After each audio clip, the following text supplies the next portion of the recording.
Olá! Seja muito bem-vindo ao nosso canal. Aqui você encontra reflexões poderosas e acessíveis sobre as Escrituras, explorando cada capítulo da Bíblia com atenção e clareza. É uma alegria ter você conosco nessa jornada de aprendizado e crescimento espiritual. Se este conteúdo te edificam, inscreva-se agora no canal e ative o sininho para não perder nossos próximos vídeos. E mais, compartilhe este vídeo com seus amigos e familiares para que juntos possamos espalhar a palavra de Deus e inspirar vidas ao redor do mundo. Prepare-se para mergulhar nesse relato impactante que nos confronta com a fragilidade da natureza humana e a justiça divina. Não esqueça, inscreva-se no canal e compartilhe e deixe o seu like no vídeo, pois ao fazer isto a plataforma irá identificar que o conteúdo tem uma certa relevância e indicará para outros usuários com perfil semelhante ao seu. O capítulo 13 do livro de 1 Samuel descreve um momento crítico no reinado de Saul, quando sua desobediência à ordem de Deus, ao oferecer sacrifícios indevidamente, leva à rejeição divina de sua dinastia. Esses versículos revelam a importância da obediência total à vontade de Deus e marcam o início do declínio espiritual da liderança de Saul em Israel. Vamos iniciar a leitura da palavra e depois os esclarecimentos. Versículos de 1 Samuel 13 do livro de 1 Samuel da Bíblia. Samuel repreende Saul. Saul tinha 30 anos de idade quando começou a reinar e reinou sobre Israel 42 anos.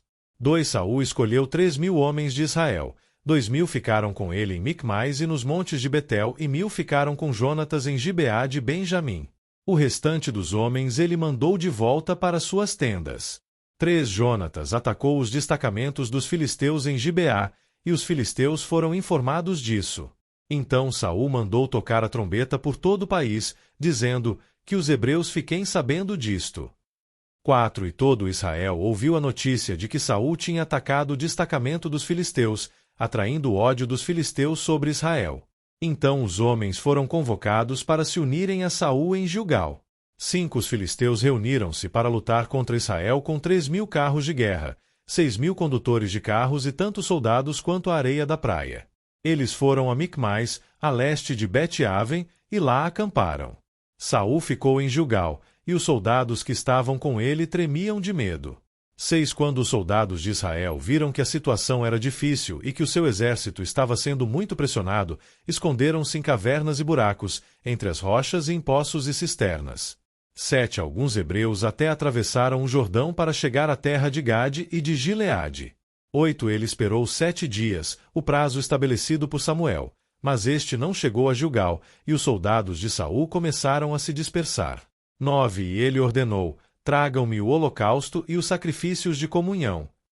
Saul então ofereceu o holocausto. Quando terminou de oferecê-lo, Samuel chegou, e Saul foi saudá-lo. Perguntou-lhe Samuel: o que você fez? Saul respondeu: quando vi que os soldados estavam se dispersando e que não tinha chegado no prazo estabelecido, e que os filisteus estavam reunidos em Micmais.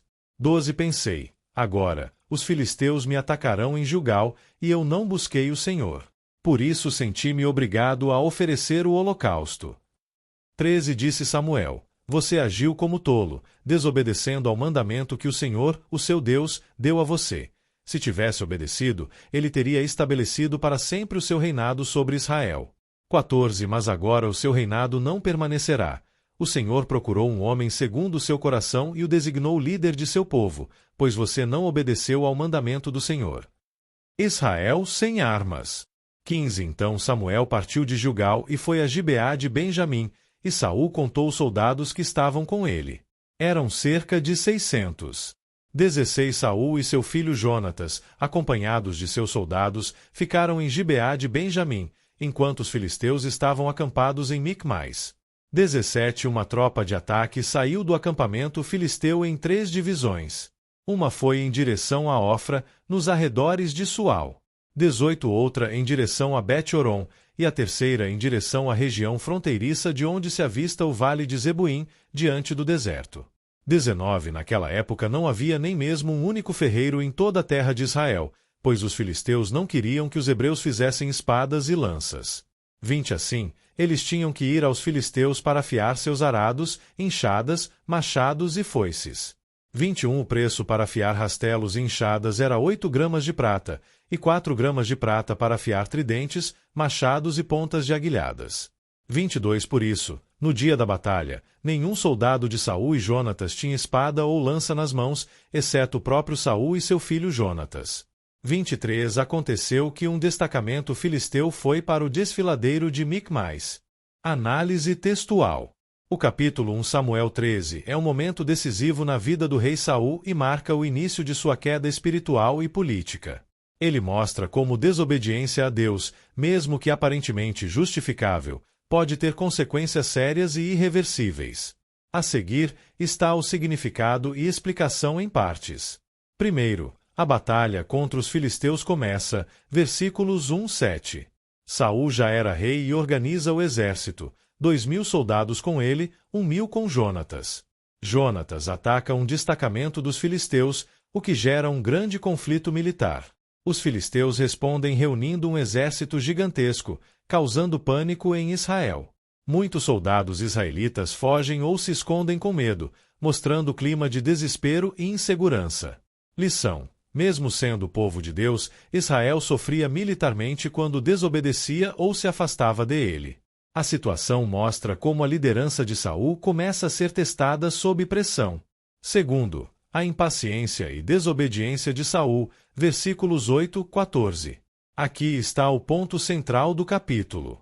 Samuel havia ordenado que Saul esperasse 7 dias para oferecer o sacrifício. Vejam Samuel 10:8. Quando Saul vê os soldados se dispersando e Samuel não chega no tempo esperado, ele toma o lugar do profeta e oferece o sacrifício por conta própria. Assim que termina, Samuel aparece e repreende Saul com severidade. Você agiu como tolo. Versículo 13. Samuel afirma que, se Saul tivesse obedecido, Deus teria estabelecido seu trono para sempre. Mas agora, Deus escolheu outro, um homem segundo o seu coração, uma referência futura a Davi. Lição: obediência parcial é desobediência total. Saul fez algo religioso, mas fora do tempo e da função que Deus determinou. Ele se apressou por medo e não confiou no plano de Deus. Terceiro, a vulnerabilidade militar de Israel, versículos 15-23. O restante do capítulo mostra o quão frágil era a situação militar de Israel. Apenas 600 soldados permanecem com Saul, um número irrisório comparado ao exército filisteu. Israel estava tecnologicamente dominado. Não havia ferreiros no país, pois os filisteus proibiram, para que os israelitas não fabricassem armas. Na batalha, somente Saul e Jonatas têm espadas ou lanças, o resto do povo está praticamente desarmado. O capítulo termina com um destacamento filisteu avançando pelo desfiladeiro de Micmais, o que prepara o cenário para o confronto no capítulo seguinte. Lição: a falta de fé em Deus e a desobediência da liderança resultam em um povo fraco, dividido e vulnerável. Saul é rei, mas age sem autoridade espiritual, e isso reflete em todo o exército. Conclusão do capítulo. O capítulo 13 revela a impaciência de Saul sob pressão, a consequência imediata de sua desobediência, rejeição divina e escolha de outro líder, a fragilidade de Israel sem Deus, poucos soldados, sem armas, cheios de medo. Um retrato claro de que a liderança diante de Deus exige confiança, fidelidade e obediência total. E chegamos ao fim de mais um vídeo. Espero que você tenha gostado e aprendido algo novo com a gente. Se você curtiu o conteúdo, não esqueça de deixar o seu like e se inscrever no canal. Isso ajuda muito a gente a continuar trazendo conteúdos incríveis para você. Compartilhe com seus amigos e familiares. Vai que eles também se interessam e aprendem algo novo. Obrigado por assistir. Nos encontramos no próximo vídeo. Até mais!